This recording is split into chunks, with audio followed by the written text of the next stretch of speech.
Welcome to Crawlspace. I'm Tim here today with Lance. Lance, how are you today?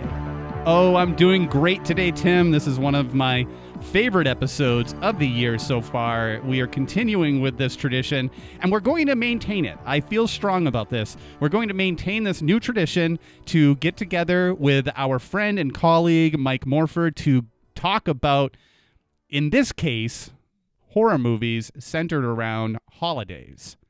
And this one's a good one. This one was one of my favorites. Right. Yes, I do feel like we'll run out at some point, but not yet. Probably. We've got a ways to go. We did do Black Christmas with Mike Morford, and now we're doing My Bloody Valentine. And there were two My Bloody Valentine movies, and they are horror movies, not true. So they are works of fiction. The first one was made in 1981. And it is a Canadian slasher film. And then there's a remake that was made in 2009. And we do speak about both of them in this conversation. And obviously, we're not talking about true crime in this conversation, but we're talking about another passion of all three of ours, which is movies, and more specifically, horror movies. And so I really hope you enjoy this. This is a little bit of a deviation from the normal Crawlspace fare, but I think you'll like this. Yeah, and everybody loves listening to Mike Morford, including myself. He brings this perspective that is unique, and he's got a great sense of humor. And honestly, Tim, I thought this was a documentary, so thank you. Thank you for clearing that up. I thought this was a series on documentaries. I am very relieved to hear that this did not actually happen. Yes, well, that's good news. I don't want to spoil the ending, but it's true. This is a work of fiction. Okay, everyone. So thank you very much for listening. Make sure to check out all of Mike Morford's work. We're going to link to some of that in the show notes. Of course, he's known as True Crime Guy on social media, and we're known as Crawlspace Podcast and Crawlspace Pod on social media. So give us a follow there. And we're going to take a quick break right here, and we'll be right back with Mike Morford.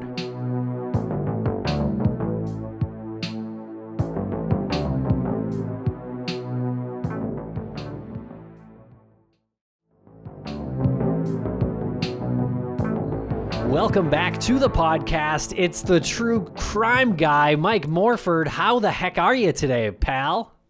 I'm doing great now that I'm on here with you guys. My day is complete. Good to hear. Good to hear. It's the day after Valentine's Day.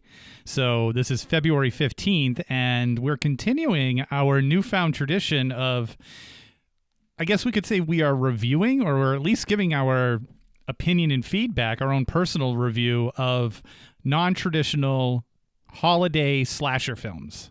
And we started this with Black Christmas, the three versions of Black Christmas that have been out here. And what better place to go, or at least we thought, with the movies that we're covering today. Yes, we are checking out the movies My Bloody Valentine. So there were two of them. There was one that came out in 1981, and I get the feeling we'll be focusing on that one primarily today. But there was like a remake / sequel that came out in 2009 that we'll be speaking about a little bit as well. Morph. Thoughts on these movies, memories of the first time you saw them? As a kid, the 1981 version was creepy. It used to come on cable all the time. I forget if it was on HBO or whatever channel it was on, and it would be on. I would watch it, and I'd be, I was 9-10 years old, and I'd be creeped out, and it fit with everything else that was out at the time that I was able to watch. It was just a good, scary movie about some crazy killer. I think all three of us experienced that when we were a kid and going through the channels and catching this movie at some point. Maybe it's in the middle or whatever, but there always seemed to be this moment within 5 minutes of watching that would really impact a young mind. Like the scene in the laundromat when the cop goes in and he knows something is off and he's smelling his pipe because he can smell something, and it turns out to be the body in the dryer. That might have been the first scene that I saw as a kid, him pulling up to that laundromat and going in. And one, I was like, what does a pipe smell like? Does it smell like a roasting body? and I had no idea. So it's those moments that sort of burn themselves, no pun intended, into your film-influenced consciousness. I was really hoping to get that back upon viewing again. It's definitely one of the more memorable parts of the movie. I mean, for me, that's one of the things that I always remember. For whatever reason, the other part I always remember is when the guy's playing a prank on the kids going to the party, and he's hanging the mask, dummy or whatever it is in the door, trying to scare them, and then the other part that really jumped out that always, I harken back to that is finding the heart in the candy box. I remember as a kid go, "Oh my God, that's a heart." And it was just so, as a kid, you're like, how crazy is that? Right. Yeah, because kids, they pass out Valentines in school, and so that's completely sort of perverted here in this movie.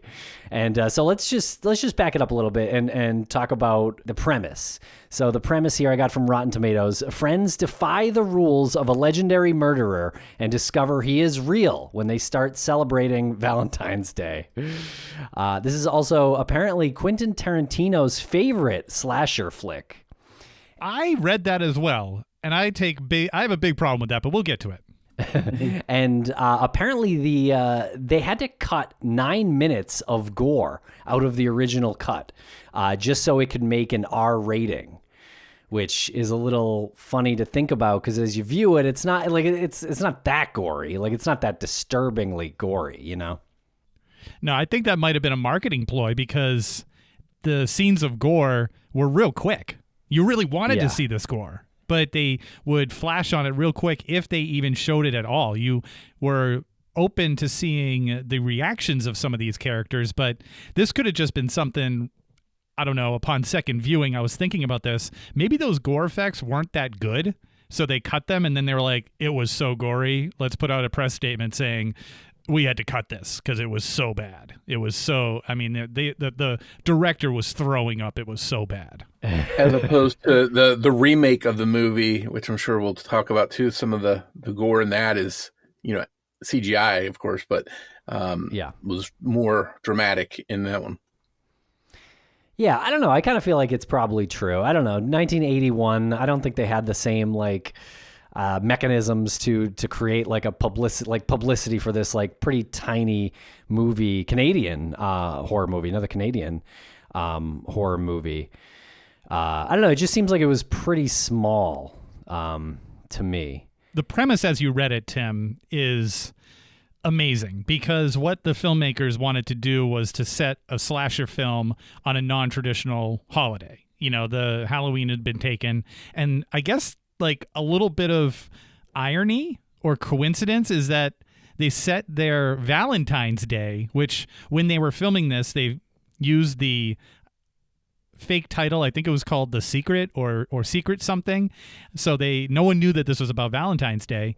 And they set the dates up in the movie to start on Thursday, February 12th, which makes it Friday, February 13th. So Friday the 13th. And Valentine's Day is on that Saturday. And it's just, I don't know if that was intentional, whether they did this or not, by setting that day in the middle there. Friday the 13th is sort of a nod or like an homage to the Friday the 13th that had been just released. Yeah, that's an interesting point. I would tend to believe that was some kind of homage. Yeah, absolutely. Along those lines, I was watching is actually a Black Christmas documentary I was watching. They interviewed the director of My Bloody Valentine, who was inspired by Black Christmas. So some of the things he incorporated were the songs, the music that he put in there, the little nursery rhyme song or whatever it is that's in the original. Yeah, it's definitely some inspiration he drew from Black Christmas, I think. I could see that. All right, so the movie takes place 20 years after a very traumatic event for the town of Valentine Bluffs. Right on the nose. There was apparently a tradition for over 100 years in this town, this small mining town, Canadian town, that they have a Valentine's Day dance. Over 100 years this has happened. But at this one dance, there were 7 miners who lived in the town who were supposed to be at the dance. They weren't at the dance.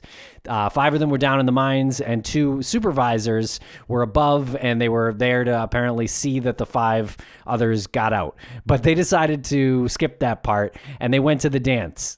So the 2 supervisors went to the dance, and the town partied as the mine exploded, and 5 miners were buried alive.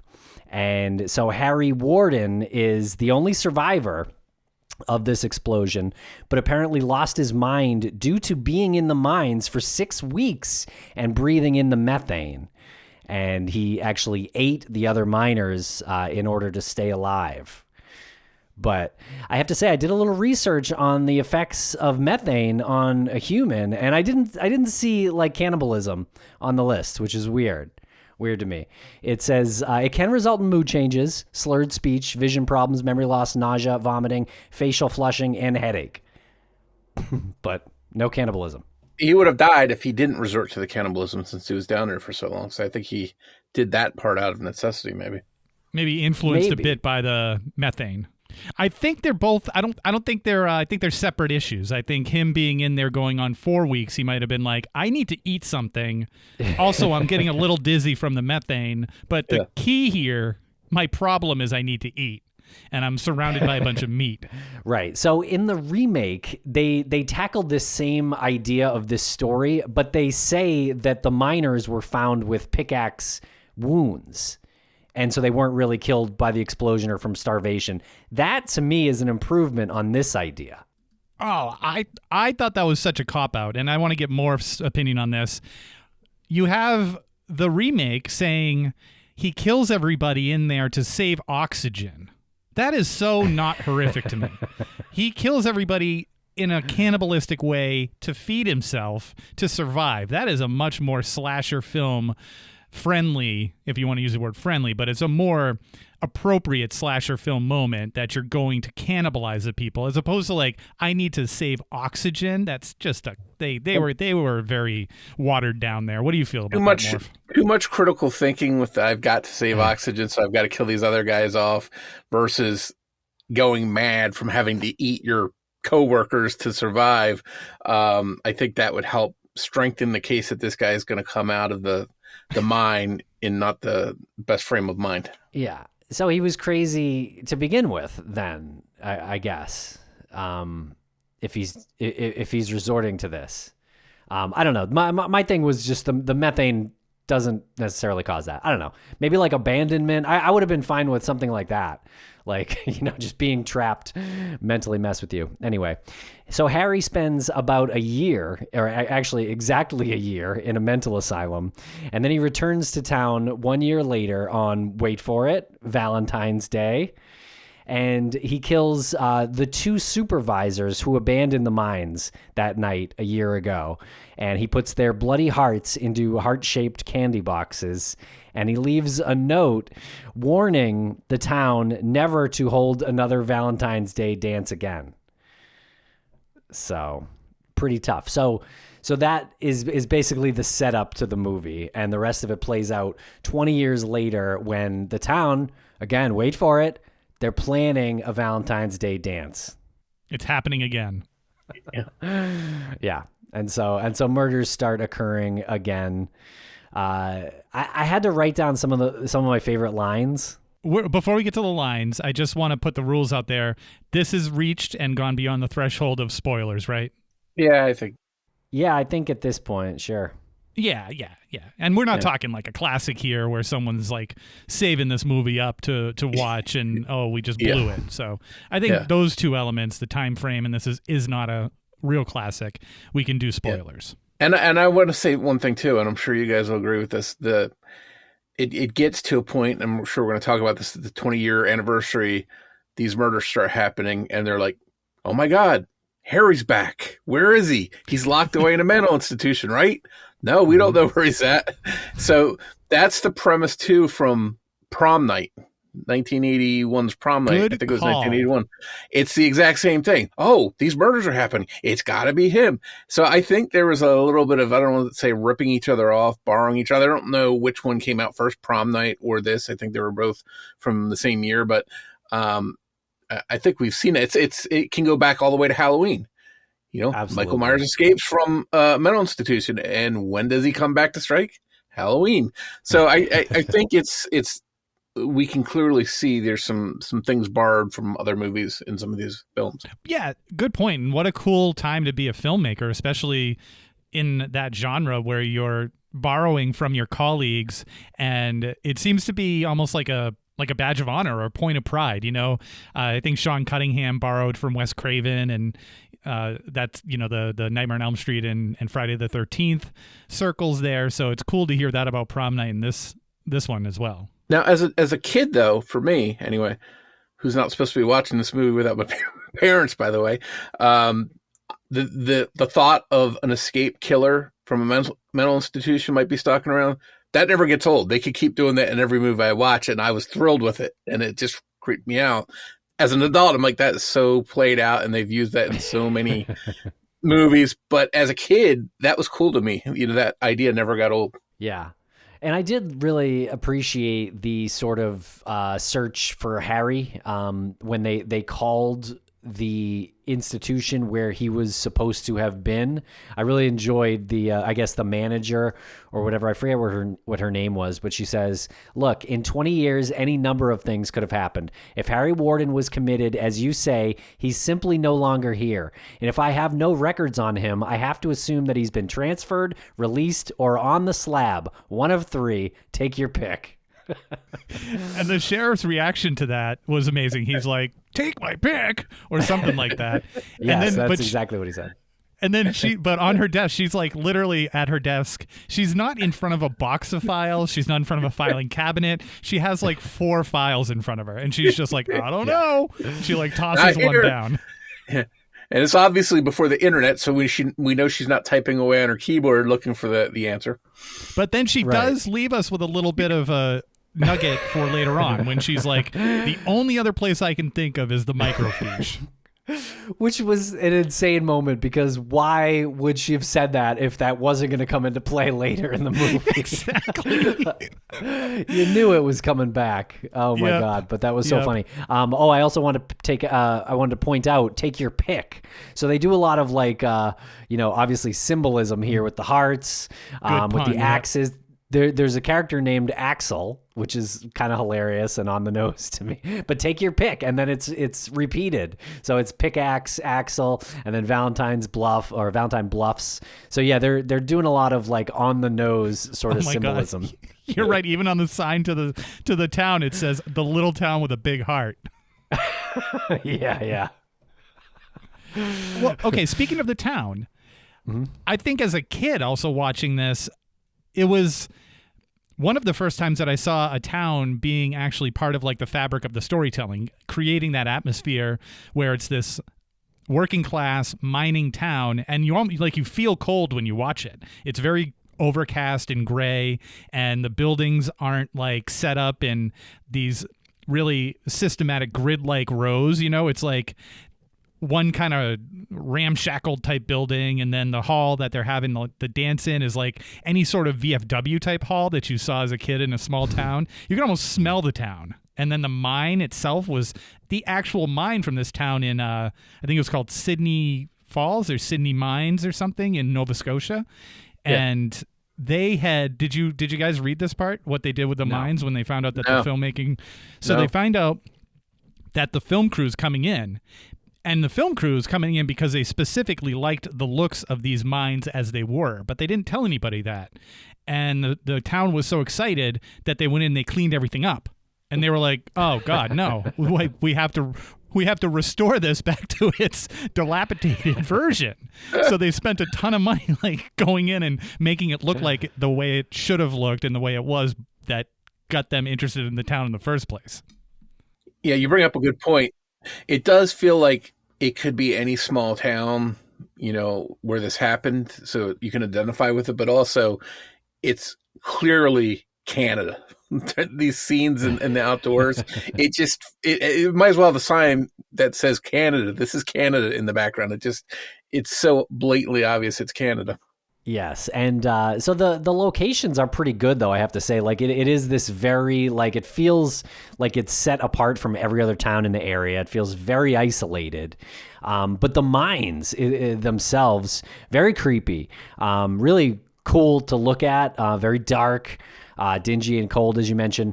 But the killer, he's got the miner's mask on, and he's got this, it comes with like this hard hat with a flashlight. So if he's looking at you, you really can't make out what he is. You just see that he's a light. And that's really effective, I will say. I didn't really find this movie that scary, like watching it now, but I will say, as far as the horror stuff, like that all really works, like the setting and the killer. Yeah, I think so too. Yeah, but I feel like what a miss on the opportunity there, because Tim, you had said this before we started recording. Michael Myers has his white mask, which has nothing to do with Michael Myers, the individual, the character. Jason has a hockey mask. Jason never played hockey. This is a character that is using all of the apparatus that goes into that whole character of the town. Like, it's not out of place. So you see somebody with that respirator and the hat and the light and the pickaxe, just blends into everybody else, which makes it a lot more effective because it's just one of the many miners that you just see, on a daily basis. But like I feel personally, they didn't capitalize on how hardcore that killer could have been just by changing camera angles and extending certain scenes of him stalking. Like, that was a huge opportunity I feel like they missed. I thought they had some pretty good scenes with him, like carrying the pickaxe and moving through the mine and turning around corners and stuff with the light. And, like you mentioned, you can't really see who it is. You can see their outline. But I think one key difference, like Michael Myers and Jason, I feel like wore those masks to just hide who they were as, they were supernatural forces. I felt this mask was more to hide the identity of this killer. So you're thinking it's person X when it's really person Y. That's what my takeaway was for the reason for this mask. Right. Yeah, they do sort of introduce some other suspects later in the movie, but initially it's accepted that this is just Harry Warden, who was the killer originally, and then he's back. Actually, the medical examiner he says, "What's going on over in Valentine Bluffs?" And then he says, "It looks like Harry Warden's back in town." So you're really just ready to accept that it's Harry that's back, and like it couldn't possibly be anyone else in town. That's one of the best lines, because the medical examiner is saying that to the mayor and to the sheriff, right? Yeah. He's telling the sheriff basically, like, I just did a part of your job here. Like, looks like Harry's back in town. Right. So that's when they call and find out that they don't know where he is. He's not at the asylum anymore. And so at this part is when Mabel, who is the laundromat owner, she gets attacked and killed. Really never any reason given for why she is chosen. No, she's putting together the dance. Yeah. Okay. So that's why she's targeted, I guess. Yeah. Yep. She was the main organizer, I think. Okay, that's all fair because she does find the Valentine. She was gifted this Valentine from Harry before she is killed. I believe the poem says, "Roses are red, violets are blue. One is dead, and so are you." And then Mabel tries to escape Harry, but is not able to, and she is then thrown into the dryer, only to be discovered by the chief of police, I guess the next day. In a gruesome scene. It was pretty good. Like, good effects on her burnt from the dryer body. Yeah. Could have been better. Could have held on her a little bit longer, personally. Yeah, they flashed through it pretty quick. It's just like, what was that? You have to pause it, and then you look at it again just to see what's going on. But Must have been part of the minutes cut out to make the R rating. Yeah. They held on her for 4 minutes. But like, I know that this was the early 80s and crime scenes were handled a different way, DNA, etc. But I don't think that the sheriff really should have put his bare hand in her open chest cavity to pull out that note. Could have probably put on a pair of gloves. Yeah. Yeah, I think so. I found this scene very tropey, where the police chief tells everyone to tell the town that Mabel died of a heart attack, which is more Don't like say super anything. on the nose symbolism. But this is like a scene right out of Jaws, right? Where the mayor's like, look, don't contact the surrounding towns. This is our deal. It's not Harry. And so on that Valentine that you mentioned that the chief pulled out of Mabel's chest cavity, it says, it happened once, it happened twice, cancel the dance or it'll happen thrice. He's a poet. It'll happen thrice. I like those little notes that they took the time to put together to catchy little jingles. Yeah. They are, and I liked how the police chief told the kids, who are kind of like the main characters, really. He says the mayor has canceled the dance, and that's all there is to it. Yeah, absolutely no explanation. Just dance is canceled. And parties. No dance, don't party. Yeah, and it's funny too because the mayor wasn't really against canceling it until he got a box himself with a heart, and he's like, "Oh, that's it, cancel this dance. It's time. I got a heart. It's over." And we'll be right back after a quick word from our sponsors. Thanks to our sponsors, and now we're back to the program. So this is sort of the part where the movie tries to give the audience options on who the killer could be. So it was kind of accepted earlier that good chance that it's Harry. He's not accounted for. But then they introduced T.J. Hanniger as a potential suspect because he had been gone for a year. And he left his girlfriend, Sarah. And then he comes back to town, Valentine Bluffs, and he's trying to date Sarah again. But she's been seeing their mutual friend, Axel. And also, it is T.J. Hanniger's family's mine that this explosion happened at, and so I guess the stress was too much for TJ, so he took off for a little while, came back a year later. That sort of jumps ahead into how they do the remake. They try and use some of those same parallels, but they twist them quite a bit. Did either of you get the impression that TJ left to become an actor? I did not consider that. What gives you that idea? I don't know. For whatever reason, when he was talking to, what's her name? The girlfriend? Sarah. When he's talking to Sarah at that location where he's like, do you remember this place? And she's like, of course I remember this place. And it's like gray and there's like a factory in the background over like a little bit of water. She said something to the effect of, you didn't tell anybody. And then he said he made a comment about how he didn't really succeed or something. I just got, like, in my head, I just pictured him in LA, going to auditions and being told no over and over again. And he came back. To Canada you go. Yeah. He gives back it a to go year. drink your Moosehead beer. Yeah, that's sort of the scene where I think TJ is kind of introduced as a potential suspect. Because we don't know what he was doing during that year. He could have been, killing people for all we know. We just don't know. But I would like to say that the actress who plays Sarah, I think she gives the best performance in this movie. Laurie Hallier. I felt like she was actually really good. And she put on the waterworks in one of those scenes. And I don't know. I felt she was pretty authentic. Good performance. The acting in this movie was definitely not Academy Award worthy by any stretch. But I thought she did a good job. I thought the chief was okay. But overall the general cast didn't leave a lot of there's a lot to be desired as far as the acting chops, I thought. Yeah, Yeah. as a matter of fact, the only person I wanted to survive was Sarah, and I actually said that when I was watching that. I said I can't wait for all of these characters to die. they were all the worst. And did either of you think that the guy who played the chief or the sheriff was the same guy from An American Werewolf in London?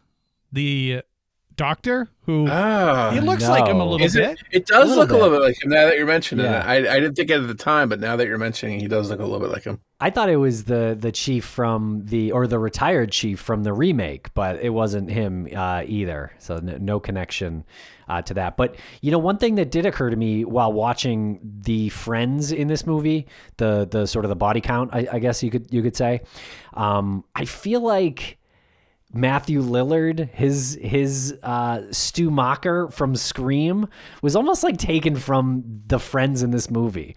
Like they're so goofy and like dorky and awkward, and they're not really funny in like the reality of the scene or as a viewer. Like it's not funny. Like, but so I kind of just. Matthew Lillard sort of famously said that, and Kevin Williamson, the screenwriter of Scream, sort of admitted that Stu was underwritten and that Matthew Lillard really gave that character life. But I feel like he took from these characters in a great way. Don't get me wrong, I'm not throwing shade at Lillard's performance. It was a standout performance in Scream, but it was very much an homage to these kind of friend characters, I think. Yeah, I'd agree with that. Yeah, I think what you're saying is spot on. I think that he looked at the stereotypical goofy sidekick that we see in all of these, especially in this movie.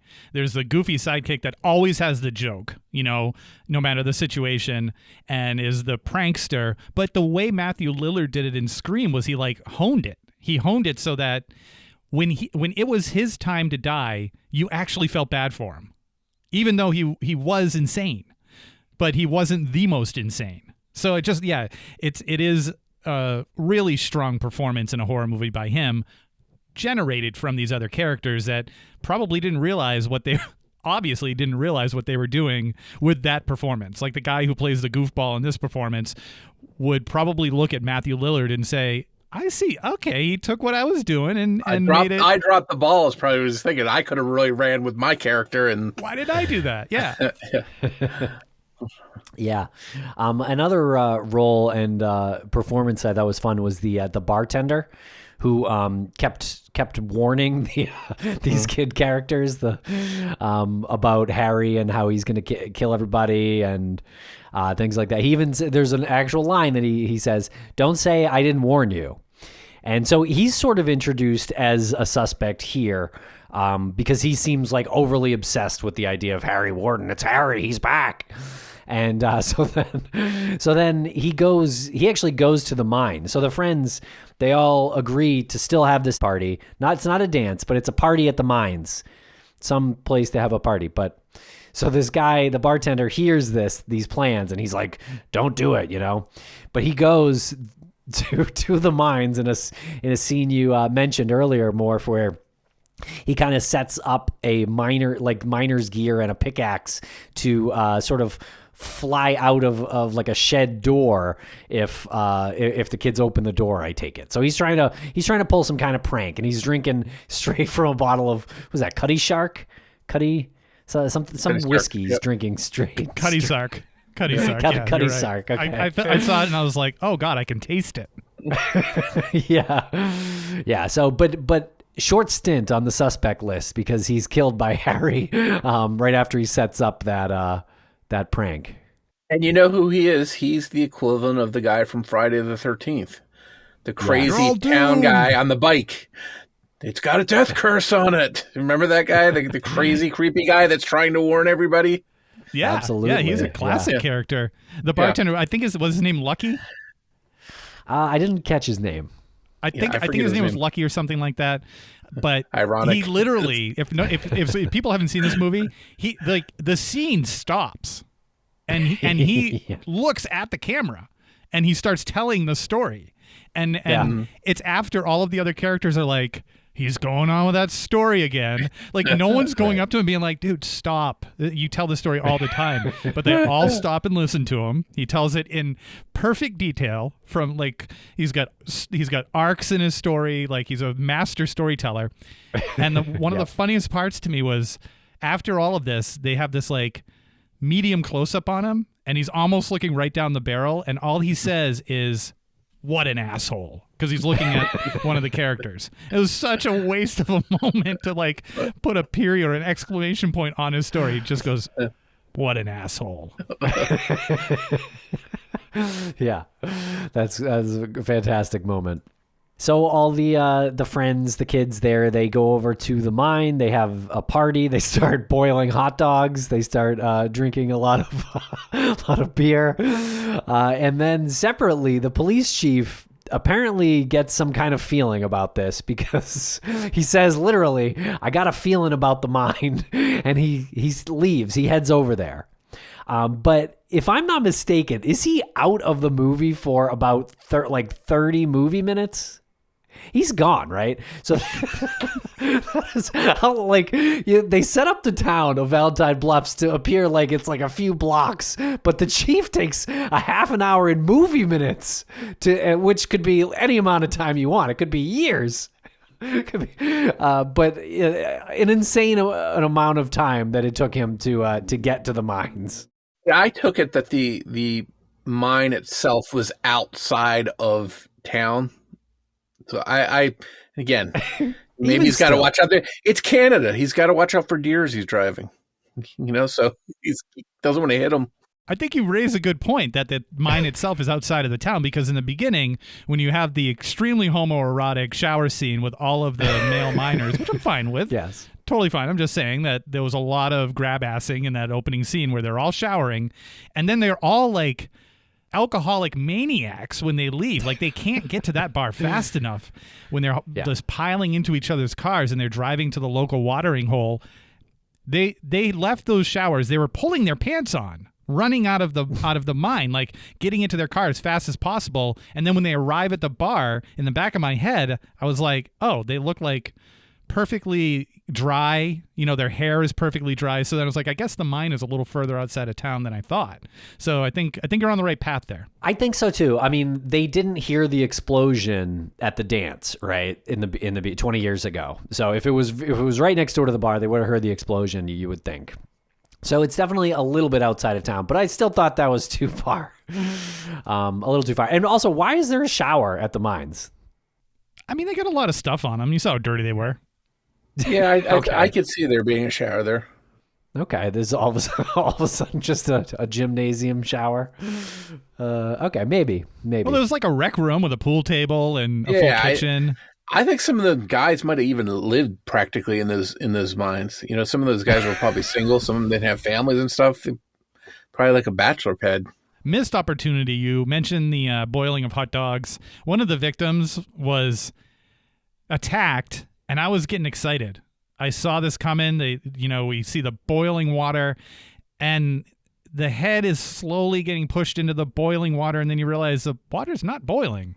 Yeah. And then it's like, ew, he just drowned in like hot dog water? Because they don't show it. They don't follow up. If you're him, why don't you just take your hand and push the pan out of the way? Right. I just start eating the hot dogs in there. It's like an apple bottle contest, except it's hot dogs. Yeah, his heart ends up in the boiling hot dogs later. Yeah. Nicely boiled, too.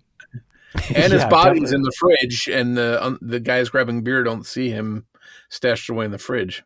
The guy grabs this, like, there's one 6-pack of beer in that giant fridge. Yeah, he just reaches in casually, and there's the guy's body sitting there chilling, and he just grabs the beer right in front of him, doesn't even notice the guy there.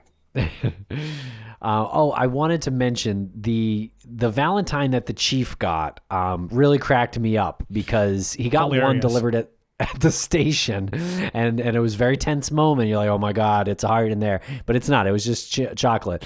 But then he goes outside the station, and there's three, I believe there's 3 dogs chewing and trying to eat this Valentine, this bloody box out in the on the curb next to the station.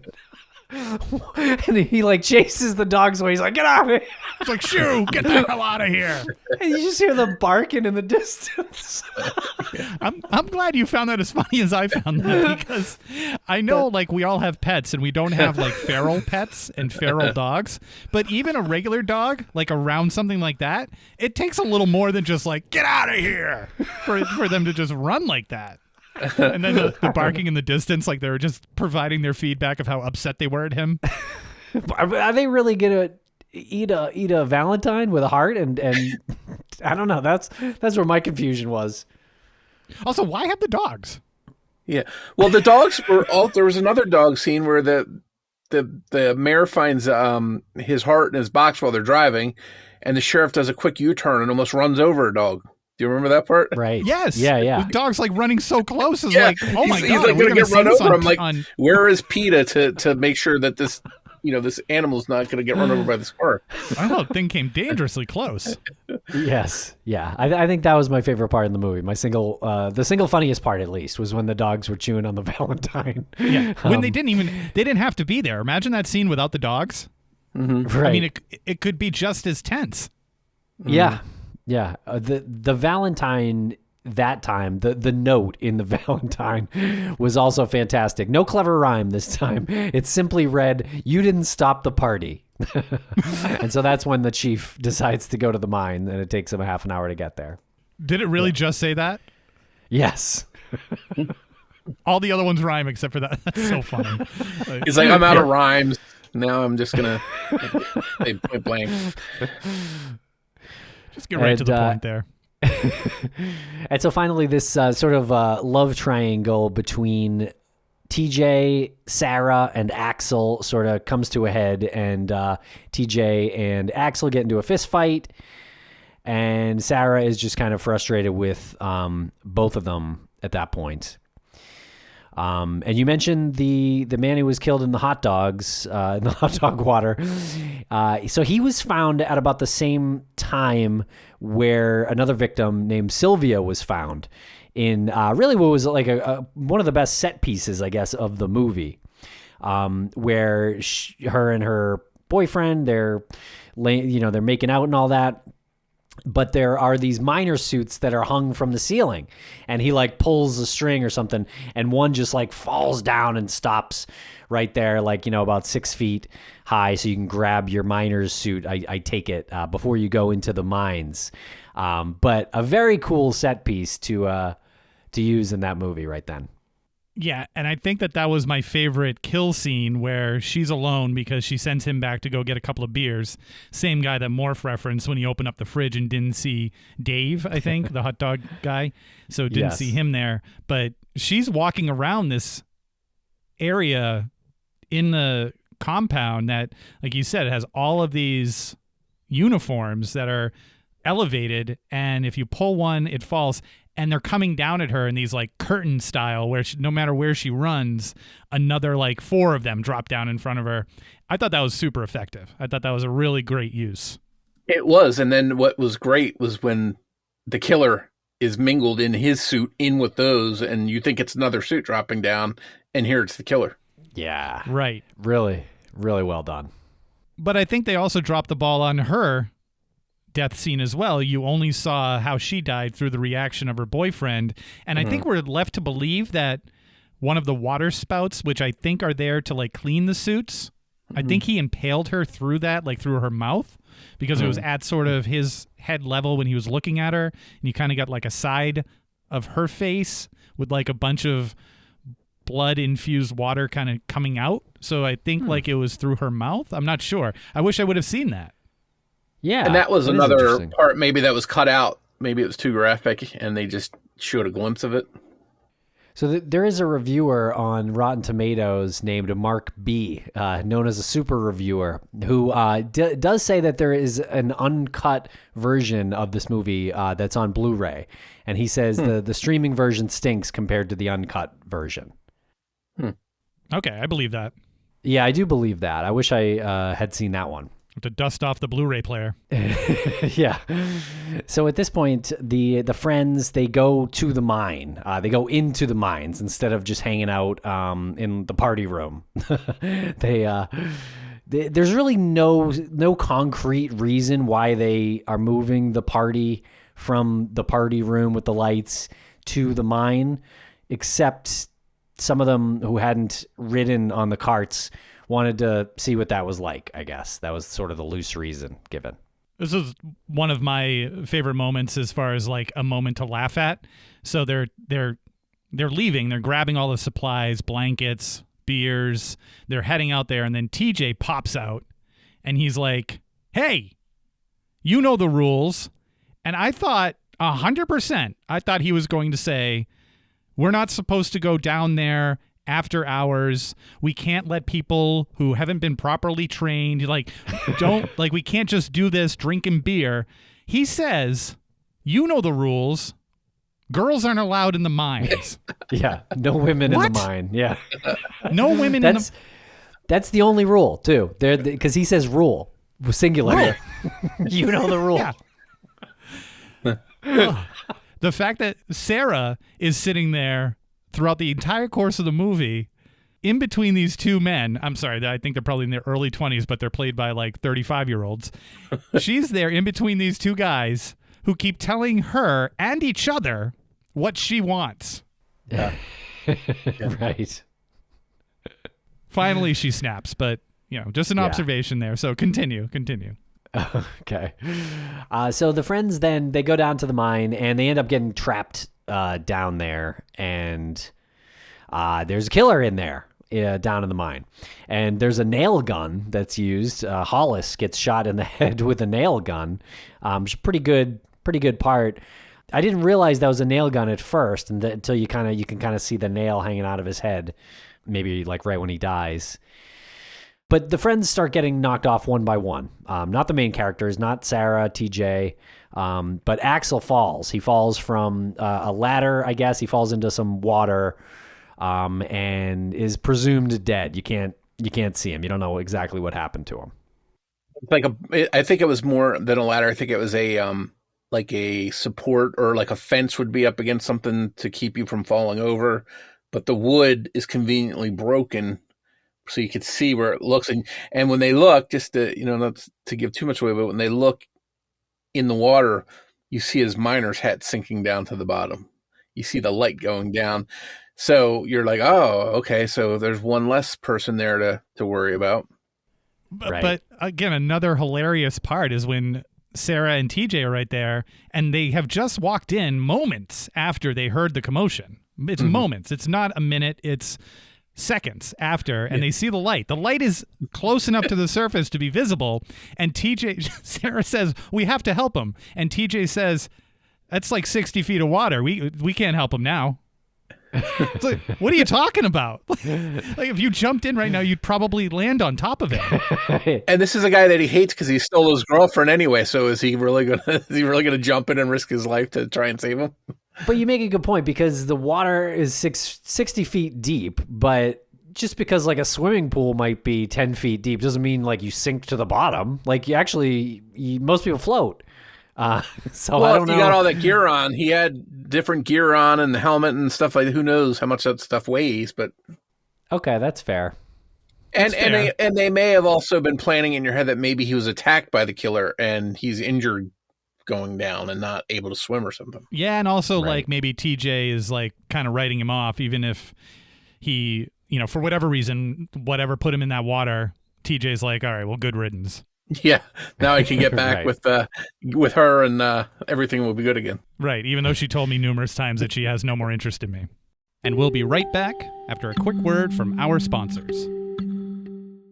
Thanks to our sponsors, and now we're back to the program. So at this point, everybody but TJ and Sarah are dead. They're still wandering the mines, trying to get out, and now they're getting chased by Harry Warden.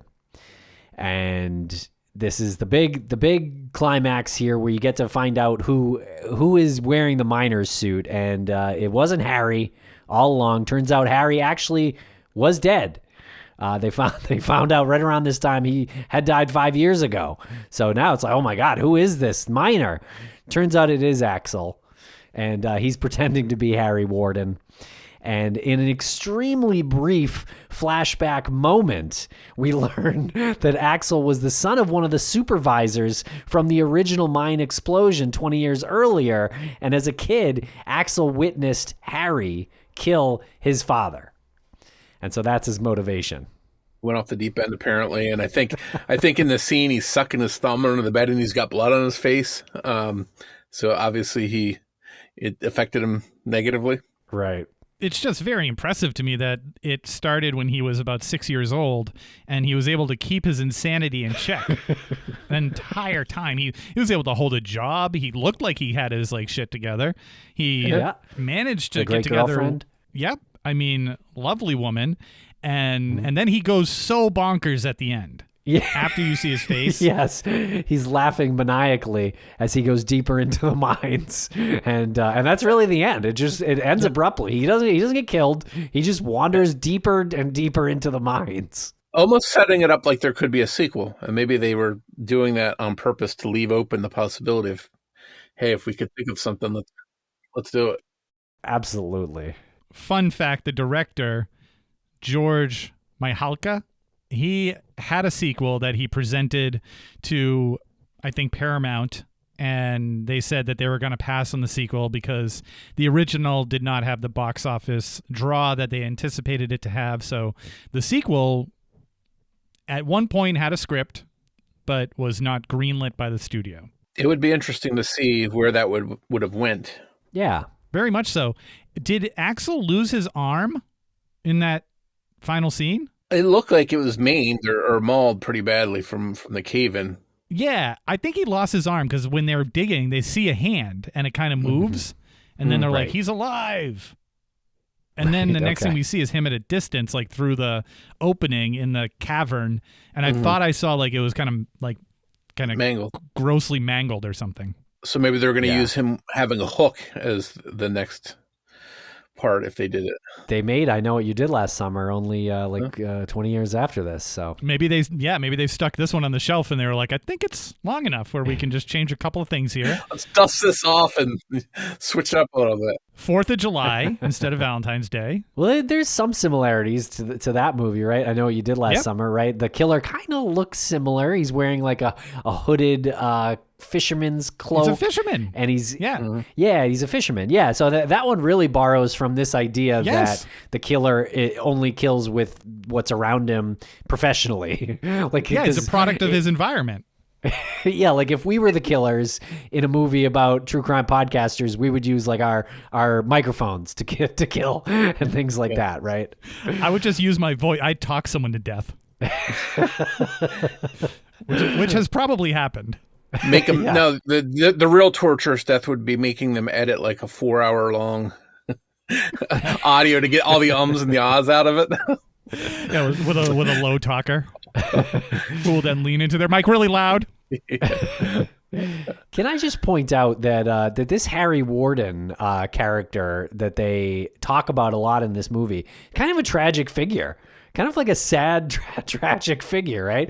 So if we're to believe what the movie tells us, he goes insane in the beginning part of the movie because of the methane or whatever, or being trapped there, isolation or whatever it is.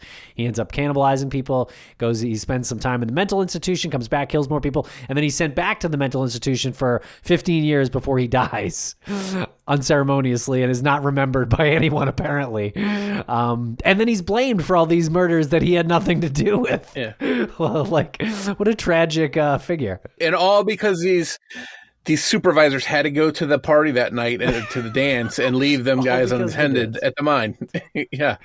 So, and I don't know how much you guys wanted to go, and I know we're running long here, but the sequel is there's a lot of what we just described in the sequel. Same characters, a lot of the same plot lines, although there's twist. They twist it up a little bit, but I'm curious what you guys thought of the original versus the remake. Well, I think the original is more fun to watch.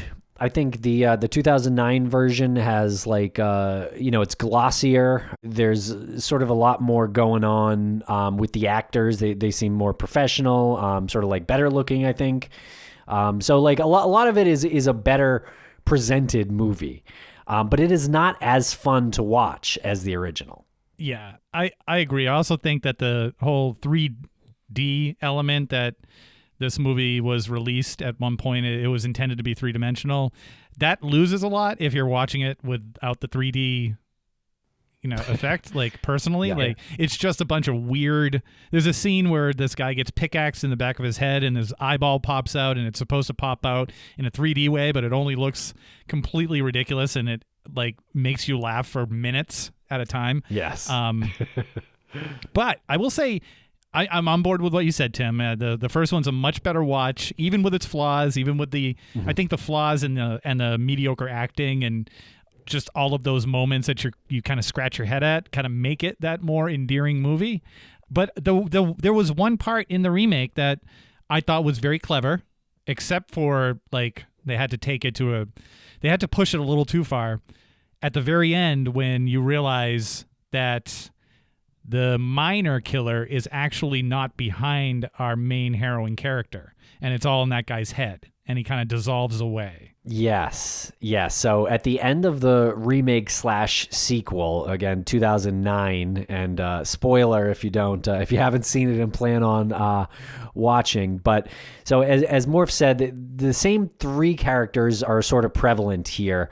You get Tom or TJ. Tom in the updated version, and then there's Sarah and Axel. Axel's now like the police chief, and so Axel is dating Sarah just like in the original. But Tom was gone for 10 years in the updated version, and not a single year. So it's a little bit different. But yes, at the very end, there is a great scene where the actress Jamie King, I believe. She's got some chops too. She's good. But she's not sure who the killer is. It's either TJ or Tom or Axel. And she's got a gun and she's going between them both. And it turns out it is Tom, the owner of the mine's son. So it's a sort of a flip from who the killer was in the first one. The first one, it was Axel. In this one, it's Tom. And so, yeah, that was kind of cool. And so it's almost like a Fight Club thing where he sees Harry Warden behind Sarah and he's like, look out, it's Harry, he's going to get you. And there's no one there to her or to Axel, but he sees Harry. Turns out he's schizophrenic and has been hallucinating a Harry version, and he's actually Harry the whole time. Didn't even really know what he's been doing. And there's one cool spot, and this is the coolest thing of the movie to me, was when he's walking through the mine, smashing out the lights, you'd see a flash of Harry. Yes. Do you remember the flash that I'm talking about? As he was hitting them, they would make him look like the other person. And that Harry in the remake was like Jason, Michael Myers, and whoever you want to pick rolled into one, because he legitimately kills like 30 people in the hospital, like in yes. a opening Super 5 gruesome. minutes. So it was a lot of over the top, massive serial killer kills 30 people in the hospital. A lot of special effects, a lot of props and stuff like that. More of the gore and stuff. But as remakes go, I didn't think it was terrible compared to some of the remakes they make. It was something where I laughed and I was like, okay, that's, not terrible. Some other movies, like, they should have never remade. But the remake wasn't too bad. I don't know what you guys think. Fun to see at the movie theater, especially if you're going in 3D at that time, 2009.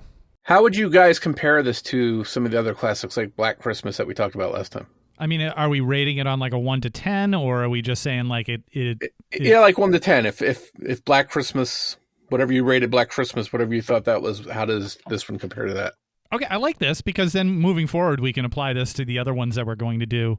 I think I would rate Black Christmas as that's a solid 7 for me. I think Black Christmas is a solid 7, and I think My Bloody Valentine, the original, is my heart says 4, but my no pun intended. Yeah, pun intended. My heart says 4, but I want it to be a 5. I want it to be a 5. When I was a kid, it was like a 10, but so I'm gonna go 5. But like my gut is saying 4. Yeah. What about you, Tim? I think I'd go with 5 as well. It is fun. The remake sequel is probably a 4, although I feel like that almost has to be viewed on a different scale.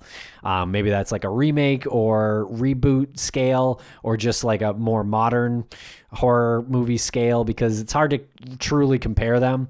But yeah, I'm with you. My Bloody Valentine gets a 5. Black Christmas gets a 7. The original Black Christmas. So for me, I put Black Christmas higher. I got Black Christmas at 9. It's still really good to me. It really stood the test of time. For My Bloody Valentine as a kid, I would have thought maybe it was an 8. Looking back now, I think maybe it's a 6. And the remake, for different reasons, I'd put on the same level. I think the remake would be a 6 as well. Not the worst movies that you're going to watch, because there's some real schlock in the horror genre for sure. Yes. What about the movie simply called Valentine? I think that was from 2001, horror movie with Denise Richards and David Boreanaz. Do you guys remember that one? Well, I still have my David Boreanaz poster. Your angel poster? My angel poster, yep. Yeah, I like that one, I think, better than both of these, even though Rotten Tomatoes, the tomato meter would disagree with me. But I think I like that one. I thought that was kind of fun. I vaguely remember it was David Boreanaz, the killer. Yes, spoiler. But yes. Spoiler. Sorry. We're past, 23 years. Oh, okay. Yeah. If you're not gonna watch, I had to think about it when you asked if I even seen it. That's how, to me, how forgettable it was. It was just a mess of one of the mess of movies that came during that time period where they just tried to throw stuff against the wall and see what stuck. Yeah, that was like the Final Destination type horror movies that were coming out, I think. Yeah. Yeah, still trying to capitalize on Scream's momentum. Urban legend. I know what you did last summer. All that same ilk was there. Only a handful of really good ones came out of that. Yeah, and I think the really good ones were borrowed, so to speak, from the older one. I mean, if you watch I Know What You Did Last Summer, it's legitimately the plot line of Prom Night. Yeah. Yeah. It's exactly the same. Killer is getting revenge for something that happened, they witnessed, a long time ago, and these people are paying for it years later. It's identical almost. Well, you've mentioned Prom Night a couple of times, so that makes me think that once prom season is around, we should definitely do a Prom Night movie recap like we're doing here. But the next one coming up is St. Patrick's Day, so there's a don't say Leprechaun out there. Don't say Leprechaun. We can't do Leprechaun. That's too easy, and I don't know if I can sit through it. Are there any killer Easter Bunny movies? None of them come to mind, so I don't know if that would work for Easter. Oh, Donnie Darko. Donnie Darko could have a little bit of Easter Bunny feel. Yeah. Well, Morph, this has been a lot of fun talking about these old horror movies again. Thanks for joining us. I hope you had fun, and I hope our listeners had fun as well. Yeah, thanks for having me on. I'm always happy to come on and talk some fun stuff like this.